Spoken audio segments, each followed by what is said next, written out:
તો સુરેન્દ્રનગરમાં જે વિરોધ થઈ રહ્યો છે તેને લઈને ત્યાંના જે ક્લસ્ટર પ્રભારી છે તેમની સાથે ટીવી9 વાતચીત કરી। તેમણે કહ્યું કે ભાજપના કાર્યકરોને નારાજ થવાનો અધિકાર નથી। લોકસભાના ક્લસ્ટર પ્રભારી બાબુ જેબલિયા સાથે ટીવી9 જ્યારે વાતચીત કરી ત્યારે તેમણે કહ્યું કે કોઈ મોટા પાયે નારાજગી નથી, જે પણ પ્રશ્નો હશે તેમને સાંભળવામાં આવશે। મત વિસ્તારના કાર્યકર્તા છે એટલે નારાજગીનો પ્રશ્ન નથી।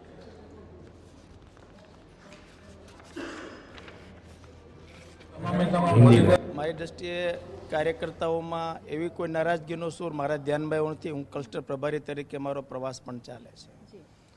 5 વિધાનસભા સુરેન્દ્રનગર જિલ્લાની ભારતીય જનતા પાર્ટી પાસે છે।